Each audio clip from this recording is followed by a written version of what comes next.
Hello students, this will be my second lecture on algebra. We are learning chapter number 11, algebra.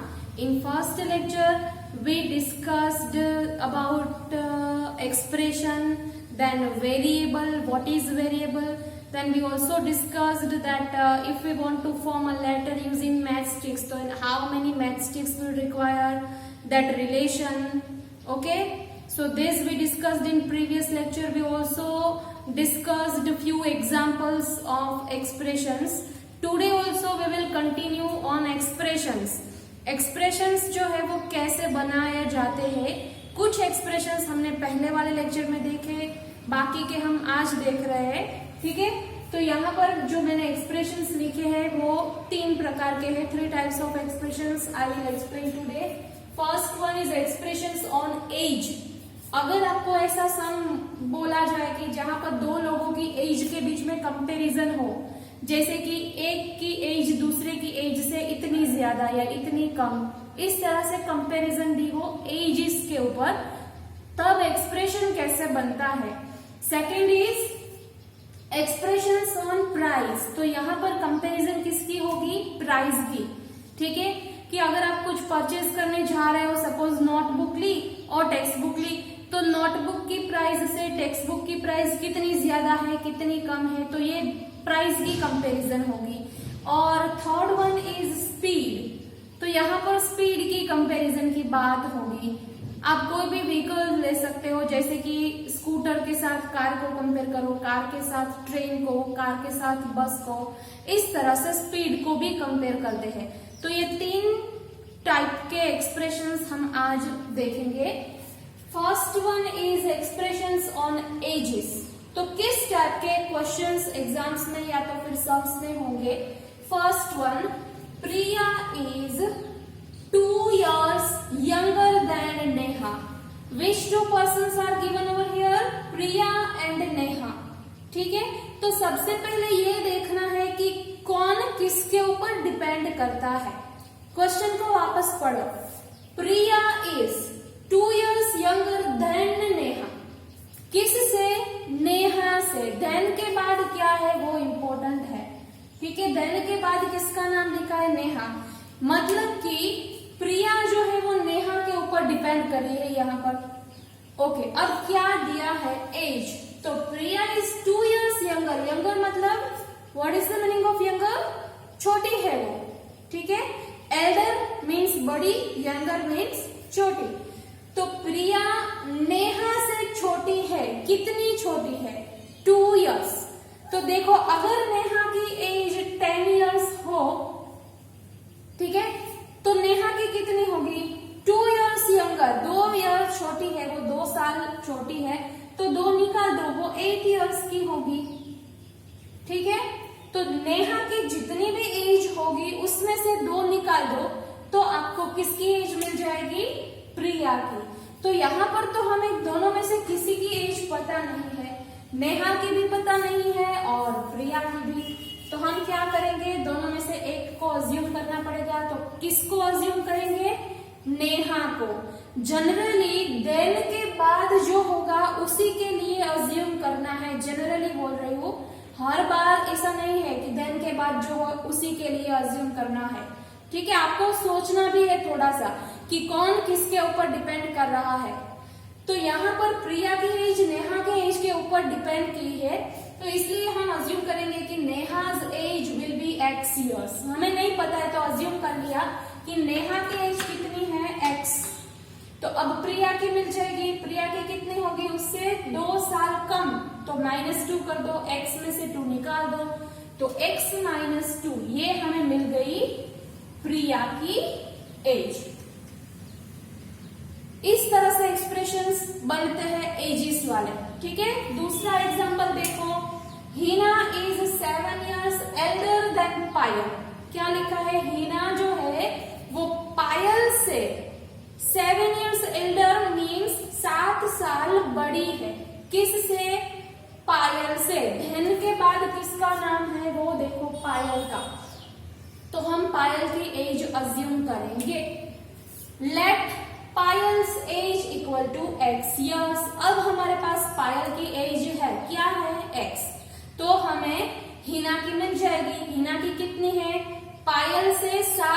साल बड़ी है तो 7 बढ़ा दो, ऐड कर दो, तो x प्लस 7 कर दिया, ये हमें मिल गई हिना की एज। आप एग्जाम्पल लेके देख लो कि अगर पायल की एज मैंने 10 साल ली होती, 10 इयर्स, तो हिना की कितनी होती, 7 साल बड़ी है वो, तो 10 में 7 ऐड करना पड़ेगा ना, तो इट विल बी 17 इयर्स, तो ये मिल जाएगी हमें हिना की एज।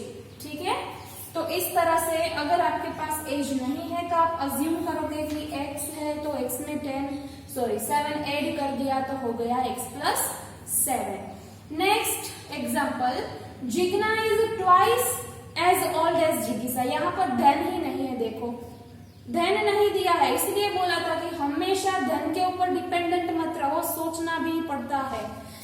जिग्ना की जो एज है वो कितनी है, ट्वाइस एज ओल्ड एज जिगीशा। जिग्ना जो है वो जिगीशा से डबल एज की है। किससे डबल है, जिगीशा से, तो हम जिगीशा की एज अज्यूम करेंगे। लेट जिगीशाज एज इक्वल्स टू x, तो जिग्ना की एज क्या हो जाएगी, उससे डबल, तो 2x हो जाएगी। ठीक है, तो 2x years will be the age of Jigna. Next, Gita's age is half of the age of Sita. यहाँ पर गीता की एज किसके ऊपर डिपेंड कर रही है, सीता के ऊपर, क्योंकि कितनी है गीता की age, half of the age of Sita, Sita से हाफ। तो पहले तो हमें सीता की पता होनी चाहिए, अगर नहीं पता तो हम उसी को अज्यूम करेंगे। So let we assume let Sita's age equal to x years, तो अब हमें मिल जाएगी गीता की कितनी होगी, इससे हाफ मतलब डिवाइड बाय 2, जो भी है उसको डिवाइड बाय 2 कर दो, x बाय 2 इयर्स, ये हमें मिल गई गीता की age. Okay, next, Riyaz age is 5 years more than 2 times of Rehana's age. थोड़ा सा ज्यादा दिया है यहाँ पर, क्या है देखो, रिया की जो एज है वो क्या है, किसके ऊपर डिपेंड कर रही है, सबसे पहले धन के बाद रेहाना का नाम है तो रेहाना के ऊपर डिपेंड करेगी। ओके, किस तरह से डिपेंड कर रही है, तो रियाज एज इज 5 इयर्स मोर, मतलब जो भी है उससे 5 साल तो ज्यादा है, 5 इयर्स मोर दिया है, बट उसके बाद ये लिखा है कि 2 टाइम्स ऑफ रेहानाज एज, मतलब कि रेहाना की जो एज है उसको पहले डबल कर दो, 2 टाइम्स लिखा है, और बाद में हमें ऐड करना होगा 5, डबल करने के बाद वो 5 इयर्स ऐड करेंगे हम, क्योंकि ऐसा लिखा है देखो, 5 इयर्स मोर देन, किससे, double, 2 times of Rehana's as, तो उसको डबल करने के बाद हम 5 ऐड करेंगे। तो सबसे पहले तो रेहाना की एज को हमने x अज्यूम कर लिया, उसके बाद रिया की हमें मिल जाएगी, इसका डबल कर दो 2x और बाद में 5 ऐड कर दो, तो रिया की एज हमें क्या मिली, 2x प्लस 5। Got it. तो क्वेश्चंस को 2 बार शांति से पढ़ो और बाद में सोचो कि एक्सप्रेशंस कैसे बनते हैं। देखो अगर आपका एक्सप्रेशन गलत बन गया ना तो पूरा सम गलत हो जाएगा, क्योंकि उसी के ऊपर पूरा सम डिपेंड करता है। ये तो शुरुआत है क्वेश्चन की। अब अगर आपका एक्सप्रेशन ही गलत निकला तो आपका आंसर तो डेफिनेटली गलत होगा, 2 या 3 मार्क वैसे ही आपके चले जाएंगे।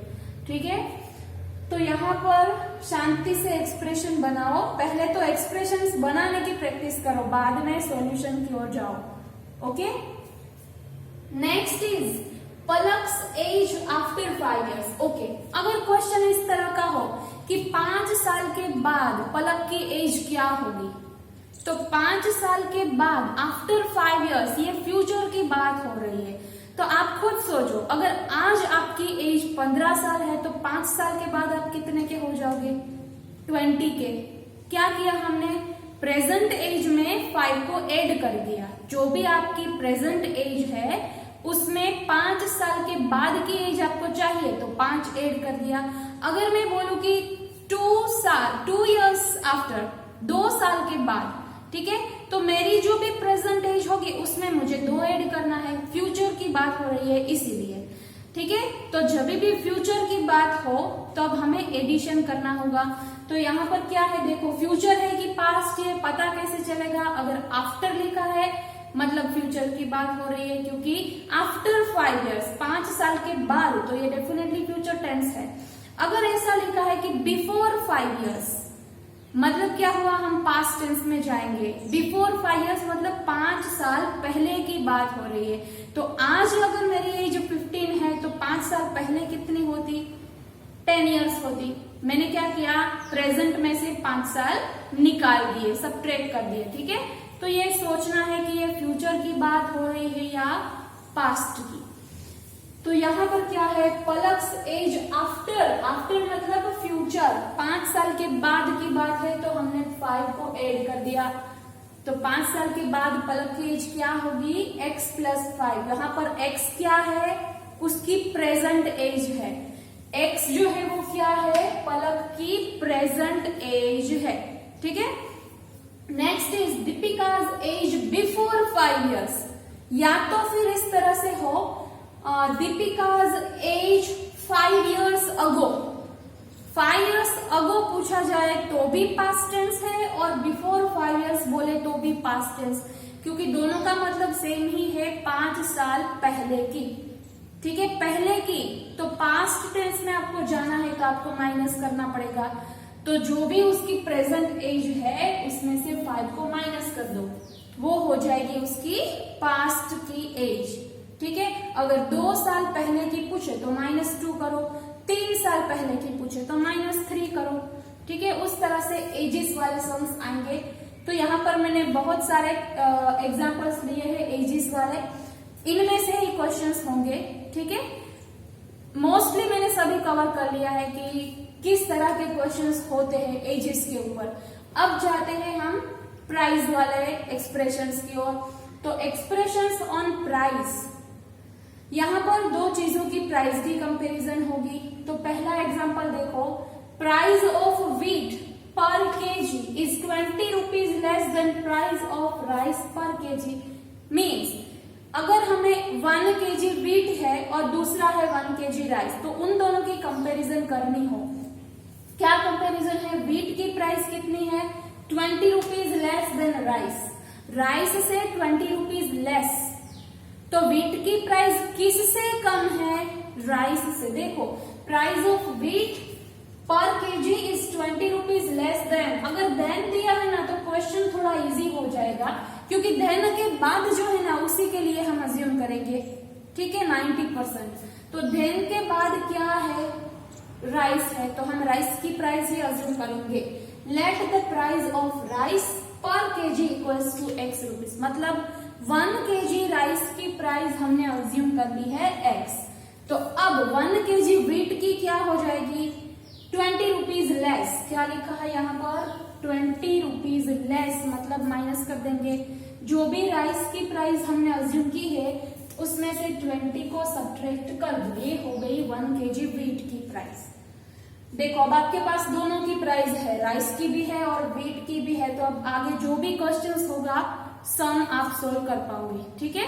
Next example, price of 1 kg apple is double then. यहाँ पर भी देन है, किससे डबल है, प्राइस ऑफ 1 kg बनाना। तो हम बनाना के लिए ही अज्यूम करेंगे, price of banana is x rupees। तो एप्पल की प्राइस क्या हो जाएगी, डबल है तो 2x हो जाएगी, ठीक है। तो ये हो गए 2 एग्जांपल्स प्राइसेस के ऊपर, एक ऐसे ही होंगे प्राइस के बारे में। अभी और एक देख लेते हैं, लास्ट वाला स्पीड के ऊपर। अगर 2 व्हीकल्स की स्पीड को आपको कंपेयर करना है, ऐसा दिया है, तो कैसे करेंगे, वो भी इजी है, कुछ खास नहीं है। देखो, speed of car is 5 km/h मोर, या तो मोर होगी या तो लेस होगी, क्योंकि स्पीड या तो ज्यादा होगी या तो कम। Either will do एडिशन और सब्ट्रैक्शन, और तो कुछ नहीं होगा। हाँ, डबल होती है तो मल्टीप्लाई भी करेंगे। तो 5 km/h more than the speed of बस। यहाँ पर भी देन है, देखो, इसका मतलब कार की स्पीड बस के ऊपर डिपेंड कर रही है यहाँ पर। तो बस की स्पीड हम अज्यूम करेंगे कितनी है, x km/h। बस की स्पीड हो गई x, तो कार की क्या हो जाएगी, 5 km मोर, बस से 5 किलोमीटर ज्यादा, 5 km/h, ओके। तो जो भी बस की स्पीड है उसमें 5 ऐड कर दो, x + 5 km/h। तो ये हो गई बस की स्पीड और ये हमें मिल गई कार की। तो इस तरह से स्पीड की कंपैरिजन भी होती है। तो यहाँ पर आपके जो सिलेबस है उनमें जिस भी तरह के वर्ड प्रॉब्लम्स आने वाले हैं वो सारे कवर हो गए। इसी तरह के न्यूमेरिकल्स आपको सॉल्व करने हैं, या तो एज के ऊपर होंगे, या तो प्राइस के ऊपर, या तो स्पीड के ऊपर, या तो नॉर्मली कोई भी थिंग ले लो आप, बुक है, चॉकलेट है, मार्बल्स है, उसको कंपेयर करते हैं, या तो नंबर ऑफ स्टूडेंट्स है, पहली लाइन में इतने हैं, दूसरी लाइन में इतने हैं, इस तरह के कंपेरिजन्स होंगे। ठीक है, तो मैंने सारे के सारे पॉसिबिलिटी यहाँ पर ले ली है। अब हम नेक्स्ट लेक्चर में इसके ऊपर सम्स ट्राई करेंगे और ये जो एक्सप्रेशंस हमने बनाए वो सॉल्व कैसे करते हैं वो देखेंगे नेक्स्ट लेक्चर में। ठीक है, एक्सप्रेशंस है वो कैसे हम सॉल्व करेंगे और इक्वेशन क्या होता है वो देखेंगे नेक्स्ट वीडियो में। Thank you.